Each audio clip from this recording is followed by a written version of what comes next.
But I think, and Dion certainly thinks, that there is going to be a world in which Shedeur sets foot in a football game. Now, bribery allegations. Coach Flores claims the Dolphins owner offered him $100,000 for each game he lost in 2019. I saying it's coming up. I got a prediction. I ain't telling nobody. I got a feeling when it's going to go down. The Cleveland Browns might be on the verge of a massive quarterback shakeup, one that could completely reshape the rest of their season. After Dillon Gabriel's highly anticipated start against the Minnesota Vikings turned into a nightmare, inside sources are now hinting that the Browns are moving up their timeline for Shedeur Sanders, and faster than anyone expected. Yes, you heard that right. The same Shedeur Sanders who's been impressing everyone behind the scenes might soon be stepping out of the scout team and into the starting role, because after this latest game, the Browns' patience with Gabriel is running thin. And as this unfolds, it's not just Dillon Gabriel who's under fire. Joe Flacco, the veteran who was supposed to be the steady hand on the roster, is now reportedly sliding closer to quarterback 3 territory. The future in Cleveland looks young, fast, and fearless. But how did things get here so quickly? What went wrong for Gabriel? And why do so many insiders, including Marykaycabot and Rex Ryan, believe Shedeur Sanders is the one who can bring the Browns back to life? Let's break it all down. Fake to Judkins, Gabriel, 7, When Dillon Gabriel stepped onto the field against the Minnesota Vikings, there was energy, excitement, and a lot of hope. Fans were ready to see something different, a spark that could reignite the Browns' offense. And for a brief moment, it looked like Gabriel might deliver. The first half wasn't perfect, but he managed to put together a few strong drives, even tossing 2 touchdowns that gave Cleveland early momentum. wide to the left on 3rd down. To the end zone, it is caught, Njoku! But as the game wore on, everything began to fall apart. Gabriel's accuracy dipped dramatically. His throws started drifting off target. What once looked like confident decision-making turned into hesitation. By the 3rd quarter, the timing was gone, the rhythm was broken, and the Browns' offense felt flat. Defenses at the NFL level are relentless, and the Vikings made sure to remind Gabriel of that. As the pocket collapsed, his size became a real issue. The pressure closed in fast, and Gabriel just couldn't escape. His field positioning, something that looked promising in college, started to crumble under the speed and power of Minnesota's defensive front. Then came the real problem, the turnovers. Fumbles began creeping in, one after another. Possessions that should have ended in field goals or touchdowns were wasted. Each mistake chipped away at the team's confidence. Marykaycabot, who's covered the Browns for years, was one of the first to weigh in. She didn't sugarcoat anything. In her post-game analysis, she pointed out exactly what fans saw. Gabriel simply couldn't handle the defensive pressure when it mattered most. She even took to social media right after the game, noting that Gabriel's late-game execution was lacking, and that the Browns missed a critical opportunity in the final minute, where Gabriel failed to connect on what could have been the game-winning touchdown. Quarterback Dillon Gabriel unable to finish the job as Vikings win 21-17 on the last play of the game, last drive. That one moment, that single missed throw, summed up the entire night. The game wasn't lost on one play, but it certainly ended with one. Now, here's where it gets even more interesting.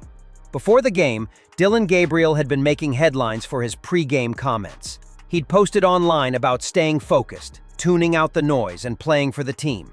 A statement that many fans interpreted as a quiet jab at Shedeur Sanders. Gabriel made it clear that he wasn't worried about fame or personal attention, that he was all about the team's success and doing things the right way. To prep and a bunch of them, if you go back, but you just continue to attack it with your process and how you want to accomplish that. But I think it's us coming together, like I said, not to be, cliche or keep saying the same thing, but we have to come together and create momentum for each other so that. But after this loss, those words feel hollow. From the 34-yard line for Gabriel, and the Browns tried to swing it out, but The contrast between what Gabriel said before the game and how he performed during it has become one of the biggest talking points in Cleveland. It's one thing to talk about leadership and poise. It's another to show it when the pressure hits. And that's where Gabriel fell short. Rex Ryan, who's never been afraid to speak his mind, didn't hold back after watching the Browns' offense sputter. He said flat out that if Shedeur Sanders had been in that situation, the game could have played out very differently. Ryan questioned why Kevin Stefanski, the Browns' head coach, continues to keep Joe Flacco as the backup instead of giving that role to Shedeur. In Ryan's eyes, having two young, hungry quarterbacks competing for the future would make far more sense than sticking with a veteran who's clearly lost a step. Bribery allegations. Coach Flores claims the Dolphins owner offered him $100,000 for each game he lost in 2019. He described it as a missed opportunity, and it's hard to argue with him. Ryan's message was simple but powerful. The Browns need to start thinking long-term. Enough of short-term fixes. It's time to focus on developing the quarterbacks who can actually grow with this team. And in that equation, Shedeur Sanders fits the bill perfectly. Take a serious look into those claims. We will make sure that if there were violations, that they won't be tolerated. But when we know what those facts are and the impact it has on our game, we'll deal with it very seriously. The Dolphins owner, Stephen Ross, has denied the bribery allegations. CBC's Jane Wells with us now from SoFi Stadium. She was at the news conference today. Marykaycabot, the Browns insider known for her accurate and often revealing reports, dropped a huge update after the Vikings game, one that immediately lit up the fan base. According to Cabot, Shedeur Sanders is not just some long-term project sitting quietly on the roster. He's officially on the Browns' radar for early consideration as a starting option. But I think, and Dion certainly thinks, that there is going to be a world in which Shedeur sets foot in a football game. Now, in other words, Cleveland isn't waiting around anymore. They're preparing for Shedeur's debut. if he's got really good vision, and if he sees that a defender has jumped the route or something like that, he can put the right kind of touch and lift it right over a defender into the hands of the receiver in the end zone. I've seen him do it. And I think that is one of the things that he does really well. He can vary his ball speed.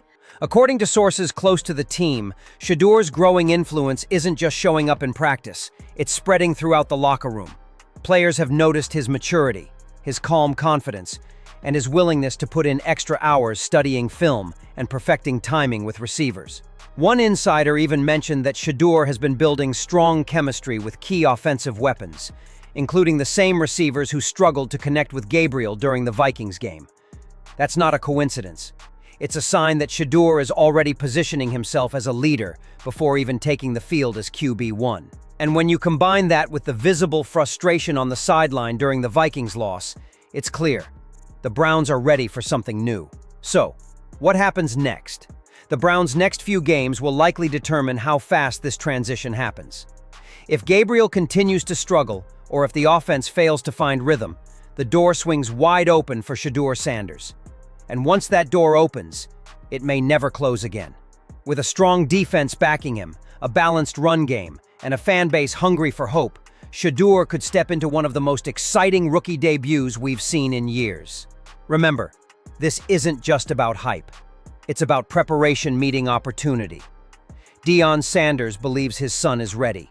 Marykaycabot believes the organization is preparing for it. And the fans? They're starting to believe too. Cleveland has been waiting for a quarterback to believe in, not just for one season, but for the future. And if the momentum keeps building like this, Shedeur Sanders could be that guy. So here's the question. After watching Dillon Gabriel struggle against the Vikings, do you think it's finally time for the Browns to hand the reins to Shedeur Sanders? Should Coach Stefanski stick with Gabriel for another game?